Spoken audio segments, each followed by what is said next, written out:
Okay friends, start करते हैं last lecture का नेक्स्ट पार्ट। और लास्ट लेक्चर में हमने डिस्कस किया था टेंजेंट एंड नॉर्मल को। टेंजेंट और नॉर्मल की डेफिनेशन हमने क्लियर करी थी, ठीक है। टेंजेंट की एज वेल एज नॉर्मल की दोनों डेफिनेशन हमने क्लियर करी थी और पूरा का पूरा उसका कंसेप्ट हमने समझा था। आज बात करते हैं पॉइंट्स की।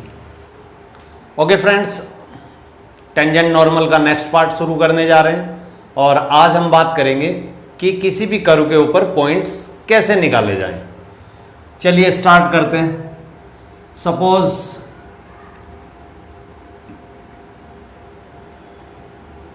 यहां पे हमारा कोई कर्व है और इस कर्व के ऊपर कोई टेंजेंट है। टेंजेंट है तो किसी पर्टिकुलर पॉइंट पे ही होगा। उस पॉइंट को अगर ए कहा जाए,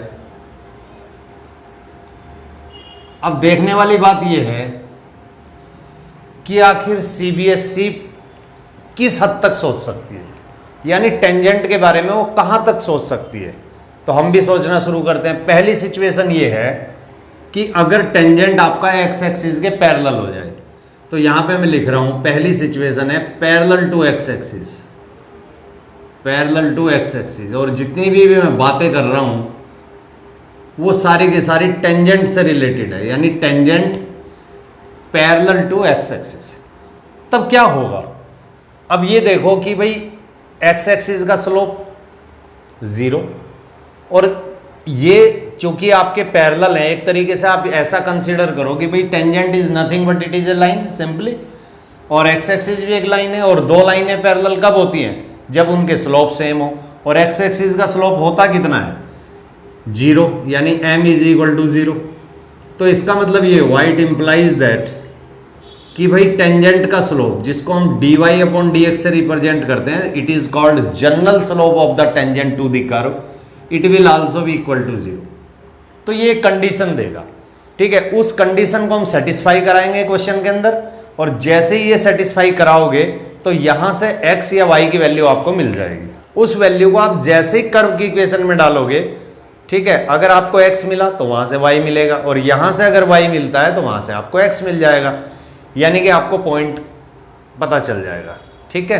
तो ये थी हमारी पहली सिचुएशन। दूसरी सिचुएशन की अगर हम बात करें तो दूसरी सिचुएशन हमारी कुछ ऐसे हो सकती है।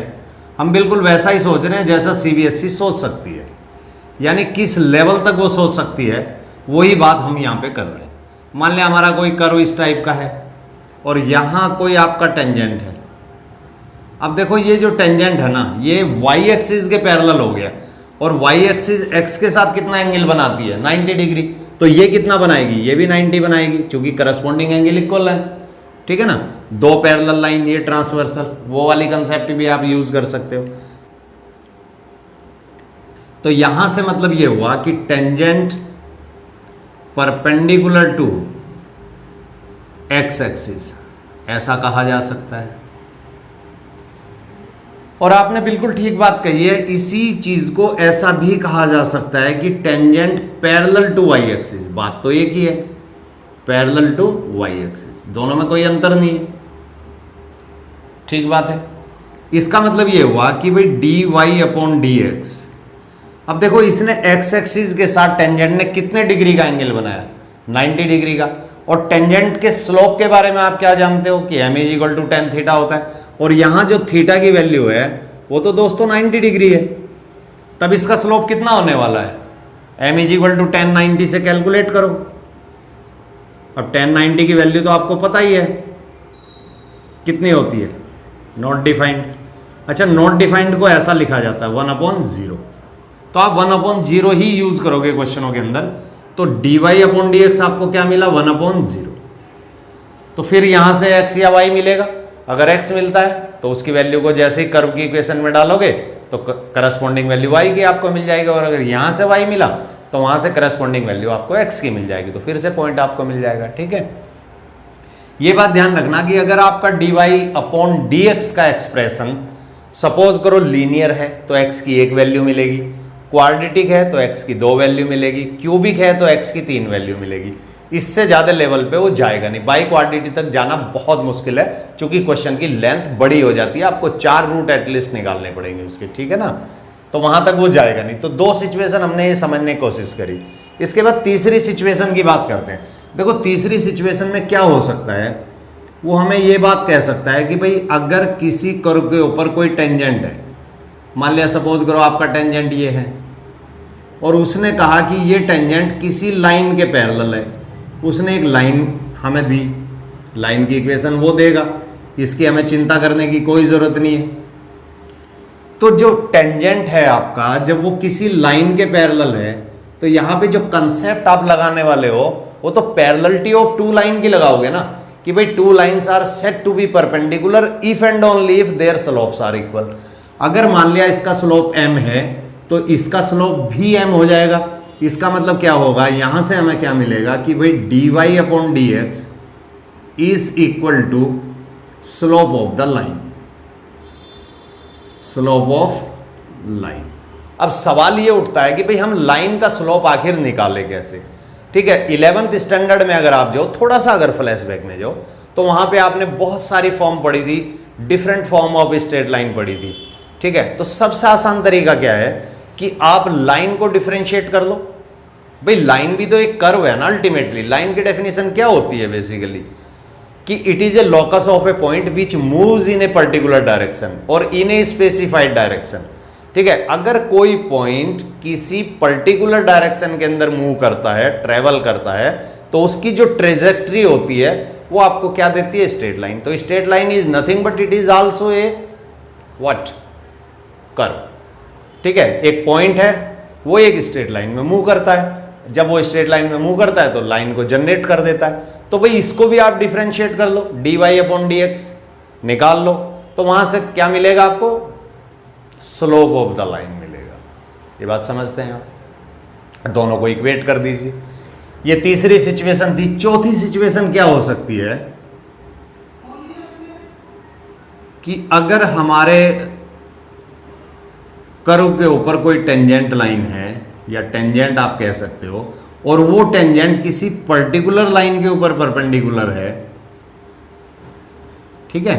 अब देखो लाइन का स्लोप आप निकाल लो, जैसा कि प्रीवियस सिचुएशन के अंदर आपने निकाला। भाई जो भी लाइन की इक्वेशन है, लाइन की इक्वेशन तो आपकी सिंगल डिग्री इक्वेशन होगी ना, आप उसको डिफरेंशिएट करो, यानी कि dy अपॉन dx, केवल और केवल dy अपॉन dx। इसके अलावा कहीं भटकने की जरूरत नहीं दोस्तों आपको, ना dy अपॉन डी थीटा की बात करो, ना dy अपॉन dt की बात करो, केवल बात करो dy अपॉन dx की। वही होता है general slope of the curve, okay, general slope of the curve. अब मैंने यहाँ पे किसी पर्टिकुलर कर्व का नाम ही नहीं लिया, चाहे वो लाइन हो, चाहे वो पैराबोला हो, चाहे वो इलिप्स हो, चाहे हाइपरबोला हो, ठीक है, कुछ भी हो सकता है। तो केवल और केवल dy अपॉन dx की बात करेंगे, ठीक है। अब देखो ये लाइन और टेंजेंट के बारे में उसने हमें क्या इंफॉर्मेशन दी कि भाई दोनों कैसे हैं, परपेंडिकुलर हैं, यानी कि जो हमारा टेंजेंट है वो किसी लाइन के ऊपर परपेंडिकुलर है। और जब 2 लाइनें परपेंडिकुलर होती हैं, मैं अपनी बात को फिर से रिपीट कर रहा हूं कि tangent is nothing but it is a line in a specific conditions. जो हमारा टेंजेंट होता है वो एक स्पेसिफिक कंडीशन के अंदर टेंजेंट बन जाता है, वैसे तो वो एक लाइन ही होती है, ठीक है ना। अब 2 लाइनें परपेंडिकुलर कब होती है, ये तो आपने 11th में ऑलरेडी पढ़ा हुआ है, और हमने प्रीवियस लेक्चर में भी ये बात करी थी, ठीक है। अब देखो ये परपेंडिकुलर है, ये जो लाइन, बेसिकली ये लाइन का हो या नॉर्मल भी आप कह सकते हो इसको, ठीक है। तो 2 lines are set to be perpendicular if and only the product of their slopes is equal to -1।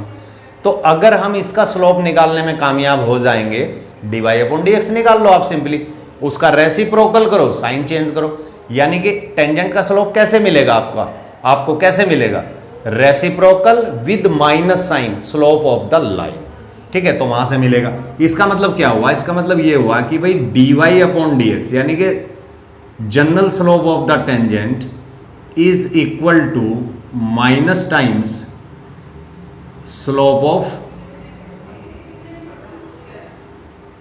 Line. Clear. भाई लाइन का स्लोप निकाल लो और उसका रेसिप्रोकल करो विद माइनस साइन, तो टेंजेंट का स्लोप मिल जाएगा। तो ये थी हमारी चौथी सिचुएशन। नेक्स्ट सिचुएशन ये कहती है कि भाई अगर हमारा टेंजेंट किसी कोड के पैरेलल हो। मान लिया सपोज करो ये हमारा कोई कर्व है, ये हमारे कोई टेंजेंट है, और ये टेंजेंट किसी कोड के पैरेलल है जो ए और बी पॉइंट, पी और क्यू पॉइंट को सपोज ज्वाइन करती है।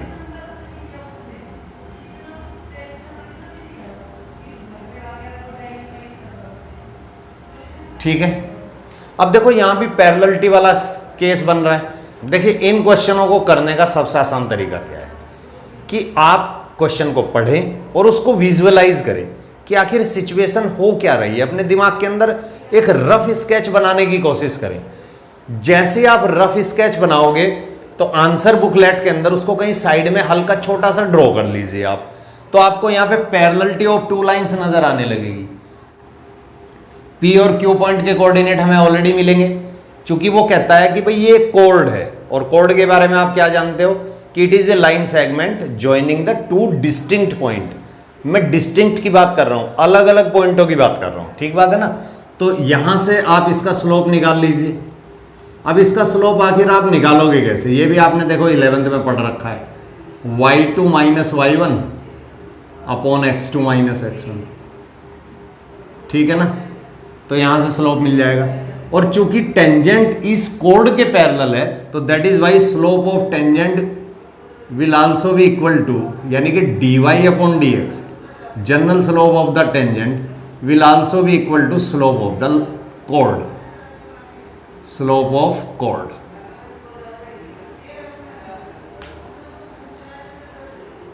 क्लियर। तो फिर से यहां पे वही x या y की कोई एक वैल्यू मिलेगी, जो भी वैल्यू मिलेगी उसको कर्व के अंदर डालेंगे और वहां से करस्पॉन्डिंग वैल्यू उसकी दूसरी मिल जाएगी। ओके फ्रेंड, नेक्स्ट सिचुएशन की बात करते हैं। नेक्स्ट सिचुएशन ये हो सकती है कि अगर कोई टेंजेंट सपोज x एक्सिस के साथ कोई एंगल फॉर्म करता है। सपोज ये हमारा कोई कर्व है और यहां पे हमने एक टेंजेंट ड्रॉ किया, तो इस टेंजेंट ने x एक्सिस की पॉजिटिव डायरेक्शन में, देखो पॉजिटिव डायरेक्शन की बात कर रहे हैं, मींस एंटी क्लॉकवाइज की बात कर रहे हैं, ठीक है। ये पॉइंट A है, जो भी एंगल फॉर्म किया, ठीक है। तो यहां से अपने को क्या मिलेगा, dy upon dx, this is the general slope of the tangent to the curve is equal to tan theta. तो थीटा की वैल्यू यहां पे सब्स्टिट्यूट करेंगे और यहां से हमें स्लोप ऑफ टेंजेंट पता चल जाएगा। तो एक सिचुएशन आपकी ये हो सकती है, ठीक है। इसके बाद नेक्स्ट सिचुएशन देखते हैं। नेक्स्ट सिचुएशन में ये हो सकता है कि अगर हमारा टेंजेंट x एक्सिस को किसी पॉइंट पे इंटरसेक्ट करे, सपोज ये हमारा कोई कर्व है और यहां ये कोई टेंजेंट है हमारा, उसने x एक्सिस को किसी पॉइंट के ऊपर इंटरसेक्ट किया,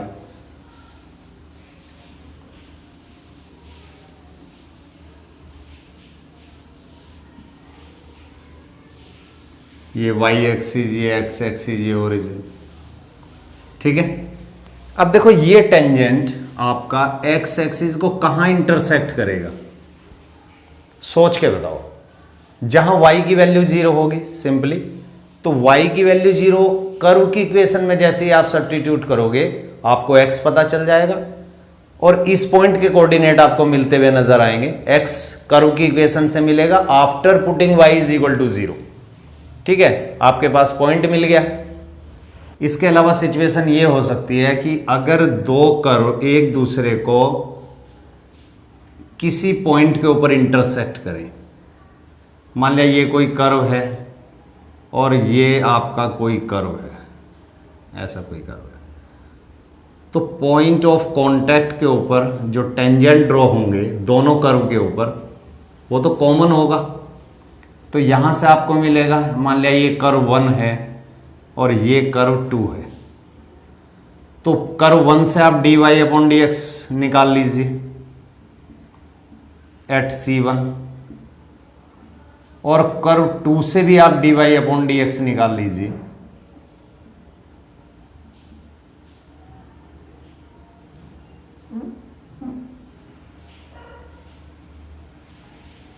एट C2 और दोनों को इक्वेट कर दीजिए, क्योंकि ये तो कॉमन टेंजेंट होगा ना दोनों के ऊपर। ठीक है, तो एक सिचुएशन आपकी ये भी हो सकती है।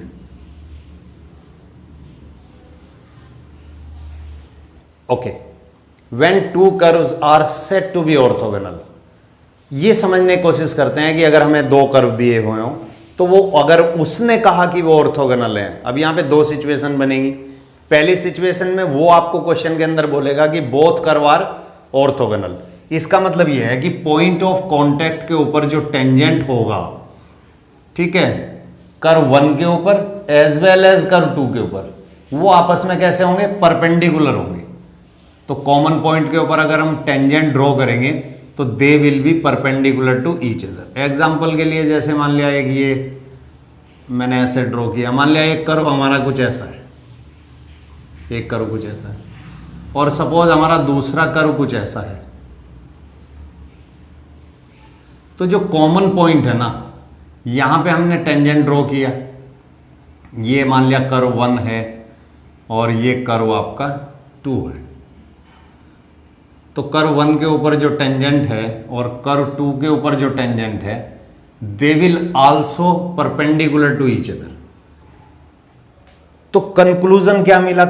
ओके फ्रेंड्स, दो कर्व ऑर्थोगोनल कहलाएंगे यदि पॉइंट ऑफ कांटेक्ट के ऊपर टेंजेंट ड्रॉ किया जाए और टेंजेंट भी परपेंडिकुलर हो, तो कर्व क्या कहलाएंगे? ऑर्थोगोनल कहलाएंगे। अब इसके अपोजिट में कंसीडर करने की कोशिश करते हैं कि अगर हम पॉइंट ऑफ कांटेक्ट के ऊपर टेंजेंट ड्रॉ करें कर्व 1 के ऊपर और कर्व 2 के ऊपर, ठीक है, और वो दोनों के दोनों आपस में परपेंडिकुलर हो। सपोज इसका स्लोप आता है dy/dx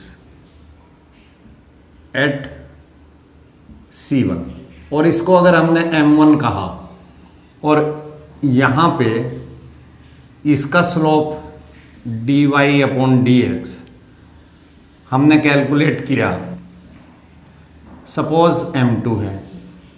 अगर दोनों की product if M1 into M2 is equal to -1, then we can say that the given curves are orthogonal to each other. तो ये कंसेप्ट मुझे उम्मीद है कि आप लोगों को क्लियर होगी। ठीक है, ओके फ्रेंड्स, नेक्स्ट देखते हैं third segment, equation of tangent and equation of normals. इसकी बात करते हैं। देखो, इक्वेशन ऑफ टेंजेंट और equation of normal is nothing but they are straight line, और किसी भी स्ट्रेट लाइन की इक्वेशन जानने के लिए हमें दो बातें जानना बहुत जरूरी है। पहला, passing point through which the line is passes, और another one is slope of it. फिर से मैं अपनी बात को रिपीट करता हूं, किसी भी लाइन की इक्वेशन जानने के लिए वो लाइन चाहे टेंजेंट हो, वो लाइन चाहे नॉर्मल हो, हमें दो चीजों की जरूरत पड़ती है। पहली चीज, passing point through which the line is passes. Line से मतलब मेरा टेंजेंट और नॉर्मल दोनों से है, और स्लोप ऑफ इट, और उसका स्लोप। ठीक है, अगर हमारे पास दो चीजें हैं तो हम उसकी इक्वेशन निकाल सकते हैं। कैसे निकाल सकते हैं, देखते हैं। सबसे पहले बात करते हैं इक्वेशन ऑफ टेंजेंट की। सपोज ये कोई कर्व है, ये कोई टेंजेंट है, इसकी इक्वेशन की हम बात करते हैं। ठीक है, तो यहां पे दो चीजें जरूरी हैं। पहली चीज जो नेसेसरी है वो है passing point through which the line is passes, और सेकंड है स्लोप ऑफ इट, उसका स्लोप क्या है। तो इक्वेशन क्या हो जाएगी, y minus y1 is equal to m, मैं यहाँ पे t लिख देता हूँ, इससे आपको पता चल जाएगा कि हम स्लोप की बात तो कर रहे हैं बट टेंजेंट के स्लोप की बात कर रहे हैं, x minus x1। x1 y1 friends वो पॉइंट है जिसको यहाँ पे a कहा जा रहा, through which the line is passes और टेंजेंट इज पासिस और normal is passes. This is the passing point. Okay, second one is slope of it, this is the slope. क्या है slope, mt। mt means dy/dx, this is called general slope. और इसके अंदर जब आप x1 y1 यानी वो point substitute करोगे जहां आपको टेंजेंट निकालना है, तो स्पेसिफिक हो जाएगा, टेंजेंट आपका फिक्स हो जाएगा। तो ये कैलकुलेशन आप करोगे एट x1 y1 के ऊपर। ओके, तो ये हुआ आपका इक्वेशन ऑफ टेंजेंट। मैं यहां पे लिख देता हूं equation of tangent, this is the equation of tangent. अगर मैं इक्वेशन ऑफ नॉर्मल की बात करूं, इक्वेशन ऑफ नॉर्मल की बात करें, ठीक है, तो वो क्या हो जाएगी y minus y one is equal to m n. M n stand for slope of normal x minus x one. ठीक है, तो फिर से यहां पे अगर मैं x1 y1 की बात करूं तो दैट इज द, और एम एन की अगर हम बात करें, स्लोप ऑफ नॉर्मल की बात करें, तो जैसा कि आपको पता है वो तो टेंजेंट के स्लोप का निगेटिव रेसिप्रोकल होता है, तो एम टी। ठीक है ना, तो हम क्या करेंगे, स्लोप ऑफ टेंजेंट तो सबसे पहले कैलकुलेट करेंगे d y upon d x की हेल्प से, उसका रेसिप्रोकल करेंगे with minus sign, then we will get slope of. ये आपकी इक्वेशन नॉर्मल से रिलेटेड। ठीक है, अगर हमें टेंजेंट कैलकुलेट करना होगा तो ध्यान से देखना, मैं अपनी बात को स्ट्रेसफुली कह रहा हूं कि यहां पे आपको ध्यान रखना होगा कि स्लोप ऑफ टेंजेंट होना चाहिए, और जब आप नॉर्मल की इक्वेशन निकाल रहे हो तो यहां पे स्लोप ऑफ नॉर्मल होना चाहिए। ठीक है दोस्तों, तो ये हमने बात करी 3 सेगमेंट की जहां हम चैप्टर को स्टडी करने जा रहे हैं। सबसे पहले हमने बात करी थी कंसेप्ट ऑफ टेंजेंट और नॉर्मल से रिलेटेड, दूसरी हमने पॉइंट से रिलेटेड बात करी, और तीसरी हमने दोस्तों बात करी है equation of tangent and equation of normal की। तो इसके साथ ये चैप्टर की जो इंट्रोडक्शन है वो क्लोज हो जाती है। अगली वीडियो लेक्चर में हम आपसे बात करेंगे कुछ इलुस्ट्रेशन के साथ, कुछ एग्जाम्पल्स के साथ जो रिलेटेड होंगे slope of tangent and normal के ऊपर, पॉइंट्स के ऊपर, और इक्वेशन ऑफ नॉर्मल और टेंजेंट के ऊपर।